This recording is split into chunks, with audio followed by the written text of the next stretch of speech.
I think that's the most crazy shit I ever heard Anton say, bro.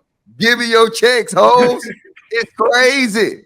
You Bring the want to whole say thing. we leaders? If we're leaders, we're asking for their checks now. No, but That's here's No, the no, no. thing. He said he Not told only on am I, himself. I'm He not told on asking. himself. You I'm told not on asking. yourself though. I'm not asking. I'm requiring. I don't just want your check. I want everything. I want your. I Right. want And your here's money. why. That's rooted in fear though. Because you said it Rooted in earlier. what? You said fear. Fear. Fear of what? FEAR. Fear of Yeah, what? I'll tell you. Because Okay. earlier you said, oh, so the girl, she can have her own money to be able to do this and go out this and have money for a safety net. Mm-hmm. You want to control all the finances so that this woman can't escape you. So she has no She way can leave to whenever leave. she wants. She wants What? it, but Everybody on this but panel you leave know, her. But no, everybody on this panel know, including Q, words know that. matter though. Words For matter though. example, When you say my things one like rule, that. is that I will never ever prevent you from being able to go anywhere. I can be with you forever. I'm never gonna leave you. I'm always gonna make sure you're taken care of. But I will never ever prevent you from not leaving. You can leave whenever you want. Yeah, yes, I'm and never. she'll. That's my one rule in order to get divorced. But also, let me give you this also. Q also knows, and this is a fact, that I promised her that I'm always gonna make sure that she's taken care of no matter what she do. She's always gonna have the best cars. She's always gonna have the best places. She's always gonna be able to do what she needs to do. She's always gonna be taken care of for the rest of her life. Q have heard me say this before. This is a fact. She's already set up for the rest of her life. And she can leave when she wants, knowing that she's gonna be taken care of for the rest of her life. Why don't she leave? Is that a majority of men though? No. She said that I operate out of fear. What am I fearful of? If Only I'm paying because you said that the only reason that these women want to keep their money is to build a safety net in case they want to leave the marriage, I in didn't say case they that's the want to only leave reason. you. I didn't say that that's the only reason. I said that that's some of the things that they do. They And the do it. reason And you that's one of the require things that your women are woman, taught. One of the things that women are taught is that don't ever let a man leave you with nothing. They are taught that. They are conditioned to believe, get your own just in case anything happens, you'll be straight. That's what they're taught. That's not my thoughts. That's what's being conveyed over to women today. What are you talking so about? you're saying that you require your woman to give you her finances partially so she doesn't I require have the my woman to give opportunity to me possibly do every that. fucking thing. I want your face. I want I your want your finances. skin. I want your I want your commitment. I feet, want your submission. I want everything for you. I your want complete nails, and total submission. And here's the beautiful part your about it. feet. It's actually better for you, and you would enjoy it much more than having your own thoughts to do what you want to do. And I guarantee you there are women on this panel that would submit to it. I guarantee you. Well, here we go to the main topic. Submit. No, I'm just playing. The main topic, if you guys didn't check out the title, Larry Elder, he went on the Breakfast Club. If you don't know who he is, he's actually running for presidency in 2024. Ex-lawyer, he has his own show, and he brought up some conversations on that show regarding systematic racism and fatherless in the Black America. It's a lot. It's actually a good. I was watching on the plane today. It's actually a good interview that they had. It's a lot of stuff that went down. I clipped up a couple of segments. So we'll watch the first segment real quick, the first little part. The number one social problem in America by far is the epidemic not of COVID, but of fatherlessness. 70% of black kids today enter the world without a father in the home married to the mother, up from 25% back in 1965. Now 25% of white kids enter the world today without a father in the home married to the mother.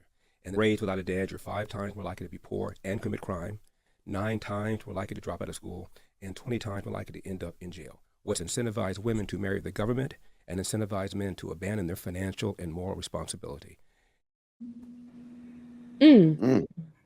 Listening to this, it opened my eyes because he dropped a lot of stats. And, on YouTube, a lot of people talk about this and this, but he was actually dropping real stats.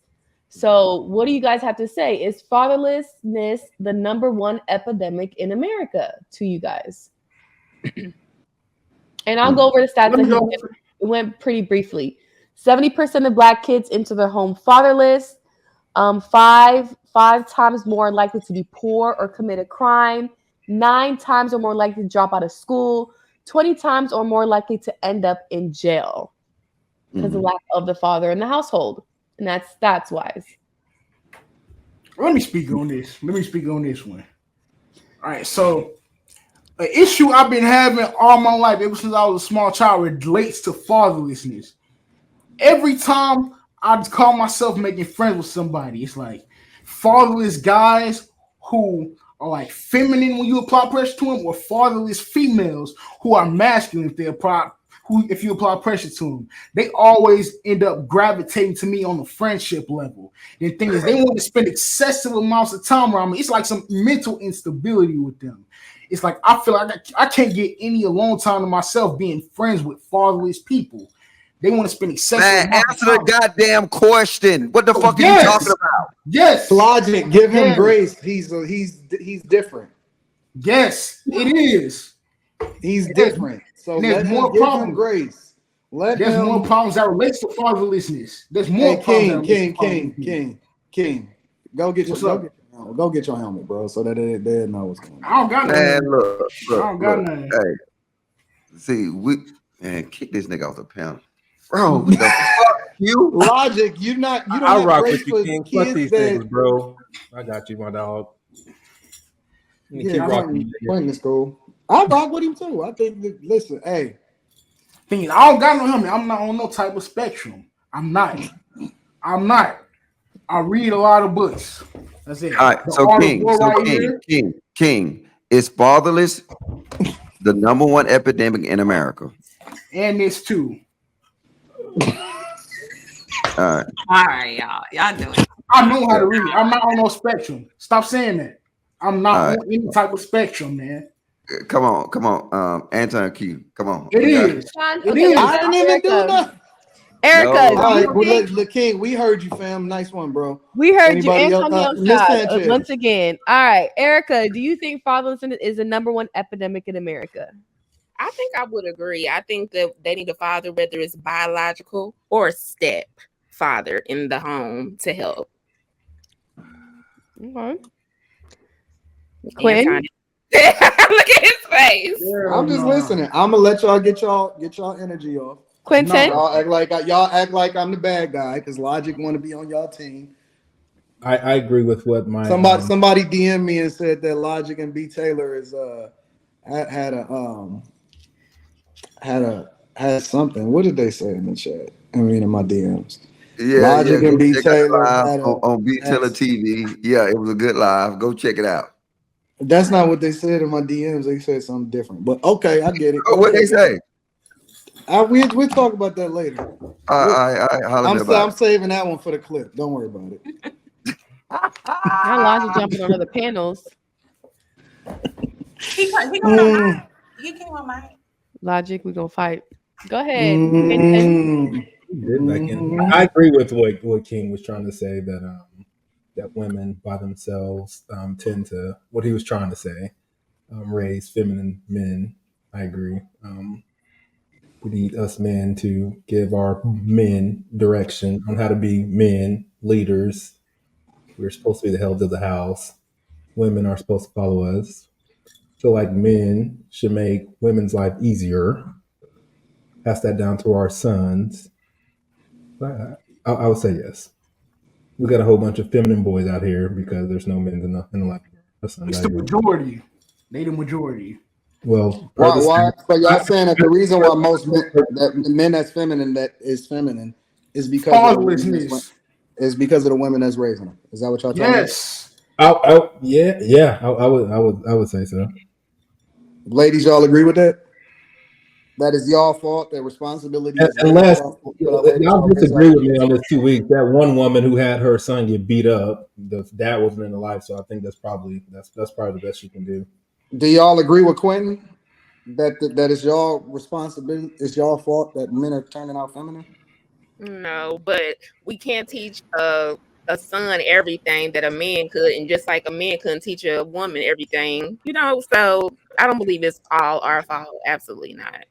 How much of it is your fault? What percentage? Probably 50, since we picked the dad, if you want to go that route. B. Taylor, do you agree with this? We could have made a selection. that is it women's fault that their sons are feminine? Yeah. I mean, you can't blame the parent that stayed. Like she's doing what The she best can do. you can I do. mean, you get the women. I don't believe in mothers trying to play both parts. I definitely don't agree with that ever because kids need that masculine and feminine energy. I'm only gonna be mom. I'm not gonna turn into dad. I can't be dad because then you're missing out on mom. And then I'm the aggressive one. I'm the masculine one. And I've seen like little boys grow up where their mom was like hardcore and trying to act like a man to raise them because he was missing that masculine energy. So she felt like she needed to be hard on him. She didn't need to give him hugs and the stuff that boys need to develop when they get older into a relationship. So they grow up thinking like women's supposed to be rough and tough and masculine, and he gets all feminine about it, like so. And he looks for that type of woman. So I think that women should stay in her feminine nature and raising her children. It's okay if he falls and get a boo boo. It's okay to kiss it. You ain't gotta be mean and be like, get up and not give him those hugs because that's what you're there for. That's in your nature.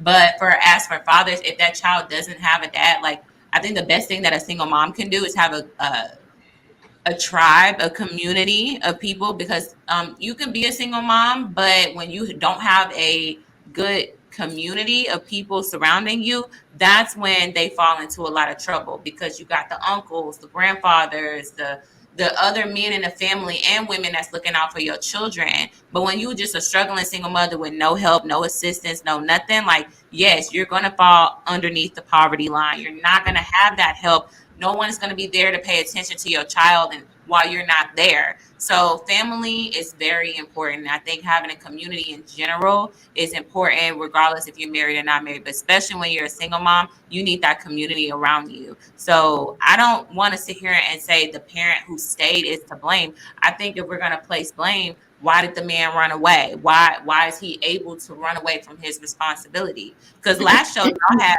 Again, blaming on the women. hold on, boy, wait. So he always talking.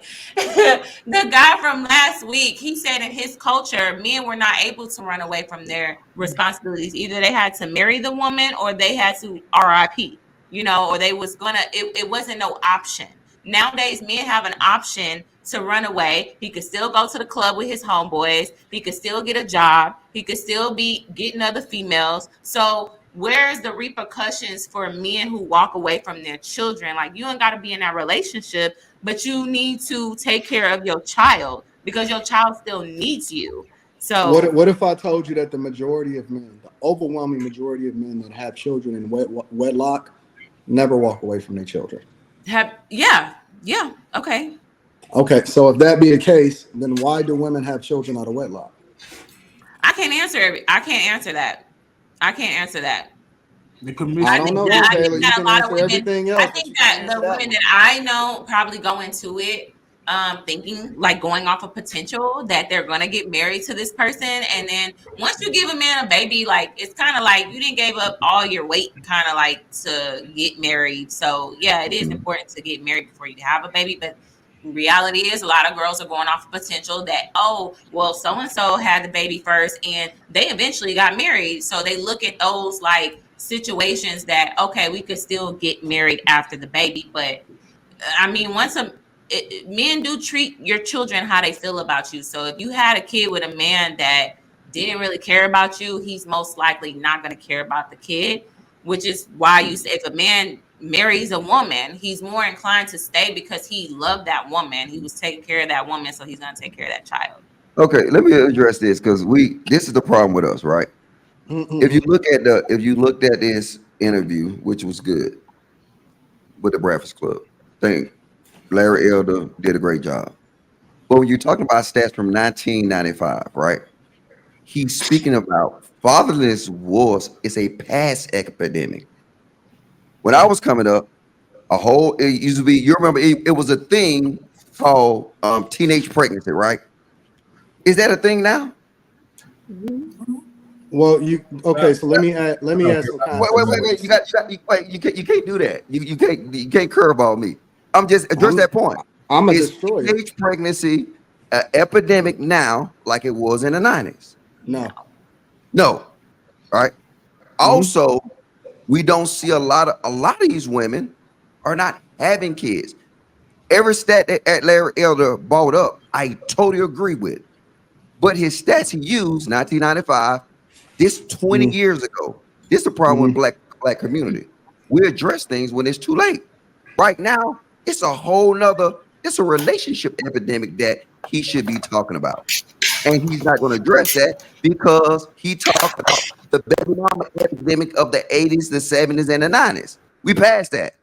No, we not. And the reason why we not past it is because fatherless homes is not just encapsulated based off of the fact that um it's all encompassing. So a fatherless home could be a home in which a guy has shared custody, but he's not in the home with the child, such as being married, right? There's not two parents in the home at the same time.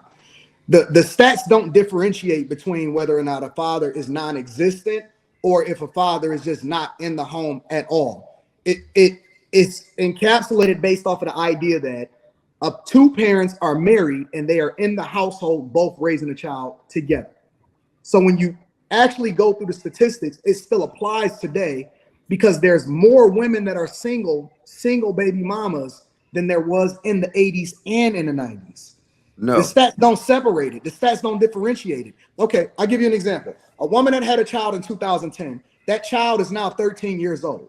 That child in the statistics still apply to him, even though the woman may be 30 years old or 33 years old and she had the child when she was 20, it still applies. It's not something that just we're using the data from the 80s and the 90s because they're the most prevalent that we can rely on in order to apply it to what it is that we know is going to happen because we have the statistics in order to back it up. We know that a child that Yes, is but raised that does not have two parents inside of the home, that's being separated. Okay, you get him on the weekend, you get him during the week. During the week, she's putting into him whatever it is that she's gonna put into him, and then on the weekend, he just trying to play daddy daycare because he hasn't been present, and so he's just trying to make up for lost time by being a very, very nice guy, and he's not trying to discipline in the same way, right?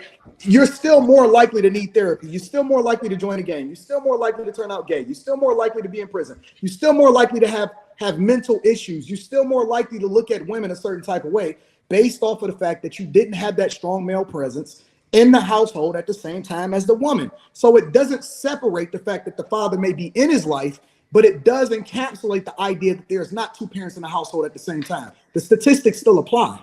yes, but this is what's going to happen, Anton. Just like basic fashion, in 20 years, somebody like Larry Elder going to be coming back talking about now, saying that babies are not being produced. See, that's the issue. That's the issue right now. You're moving the That's the issue. goalposts. I'm not. All I'm saying is that what he's stating, fatherless is the number one epidemic in America. Yes, 20 years ago, he's behind times. Yes, you got baby mamas that's 40s and 30s and all that kind of stuff like that. But most of the 25-year-old women you talk to, they say that you'll hear this now, and I used to never hear this. I hear women now saying, I don't want kids. You never heard that before. You right now, it's an insurgence of women that's choosing not to be mothers. That's a fact. So You're now, moving just the like I said, goalposts. You're moving the how is that goalposts. moving You're the still not goalpost? addressing That the was the point I idea made. that the biggest issue is the fact that the kids that are here are being raised in fatherless households. That's just a fact. It doesn't matter. It don't matter how much money you have. It don't matter if you're Nick Cannon. If you're not present, if they're not there to be able to see what it takes in order to be a man, the child is going to be at a disadvantage from a household in which they have two parents there at the same time. That's just a fact. That's a Yes, fact. but when you said, think about this, the question, it says fatherless, the number one epidemic in America. It didn't say 20 years ago. It said now. It's still the number one epidemic. The biggest epidemic in America now is we're not Fatherless having kids. households. No, it's no households. It's That's not the none. biggest epidemic. It's not. Okay, It's we'll see. fatherless households. There is no issue that is bigger in America than fatherless households. Not one. Not one. You saw for the core root of the problem, you fix 99% of the problems that come along with it. You fix all of this feminism. You fix so many other things that come along with it. And yeah, we can have a conversation about whose fault it is. As a matter of fact, I'll go so far as to say this: the mentality is so different. If you had a child, right, and let's just say, for example, y'all break up. If you knew for a fact that that child would be better off being raised with his father and him being a custodial parent, right? Mm-hmm. And then you seeing that child, and this is for the women, and you seeing that child occasionally, but you knew that that child had an exponential better chance of being successful as a result of that child not primarily being in your care, would you let them go? Is he gonna file child support on me? Yeah, he gonna file child support on you. What? Oh, You know, no, hold on. Would you let him go? And you got to pay child support. I would. No, answer the question. If you knew that your child had an exponentially better chance to turn out better If he than had they an would under your care, but you got to pay child support, you got to chase child support. Would you let him go? If he had a better chance, he wouldn't be filing child support. You didn't answer the question. No, I answered it. I just answered the way you wanted me to. And no, I said, would you let the child go? Is the answer? He's gonna be in a not if he filing child support. I'm paying him and his bills. So it's so you saying no? I'm paying a man to take care of his child. Yes. Man. And he calls himself a man. Yes. Make it so make you sense. so are you saying no? Make it make sense. So you said no. You said How no. you turn your face up like it's ridiculous, but we, the man, got to pay the woman child support. Hold on, wait. Hold Hey, on, let Miss him cook Sanchez. in sometime. Well, Miss Sanchez, would you let your child go if you knew they had an exponentially better chance of being successful, and you had to pay child support? Would you let them go with the mother, with the father? I would. I would put my kid before me over anything else. If he's gonna be in a better position, then absolutely. Noel, would you let your kid? Why Noel get off camera? Why Noel disappeared? She knew she was next. No, she gotta make her book up. Would you let your kid go, Noel? Well, she need to get a nigga that work at T-Mobile because her internet sucks. God.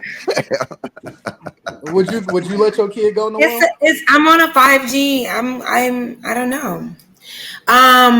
Yeah, if it was for the betterment of my child and for his education, yeah, I probably would. So B Taylor, the only one over here worried about some child support. No point in asking her. See, now I'm gonna do this, Anton. This is my point. What I'm trying to make to you, right? Under 30 on this panel right now. Raise your hand if you got kids. We don't know who under 30. It's only two of them. We can pretty much guess who's under 30. Right here, Kahari and GP. So okay, so Kahari, you under 30, right? How old are you? 26, right? Yeah, 26. Do you got kids? Nah. GP, we know you don't got no kids. I chose not to have none. I chose not I'm just to. guessing, right? I chose not to. What? Now watch this. And If we would have had this panel 20 years ago, we'll see, because now it's the new generation. They're moving totally different. We're always behind because we don't address the presence. You know what I'm saying? I'm gonna just be honest with you. Niggas like these talking points because they want to make somebody feel bad. And I get it. These are statistics. This is data. Okay, even the statistics. Look, this is our problem though. We have another problem right now. What you see just drastically falling is that our reproduction rates, everything is drastically falling. And then we're talking about baby mamas on welfare, right? That don't exist no more. I mean, I'm just saying it does. Listen, what I'm saying. It doesn't exist to the majority. In the 80s and the 70s, when you talked about child support, you was talking about a great deal of Black America. That don't exist no more. But for us, that people are making more informed decisions, Logic. Like, okay, I could have had as many kids as I wanted to. I chose to have one child and to put everything I could into that child. Yes. Oh my God, he go with him. I'm using myself as an example to illustrate the fact that, listen, until you update family court laws, until you start to change what it is that's going on inside of these courthouses, men are now waking up and saying, I don't want to put myself under the guillotine in order to be able to continue to populate the earth, I'm not going to sacrifice my fucking well-being for the rest of my life in order to do so. People are becoming more informed. That's the only thing that's different, is people are more informed because they're able to use the examples from yesteryear to not put themselves in the same position. That's it.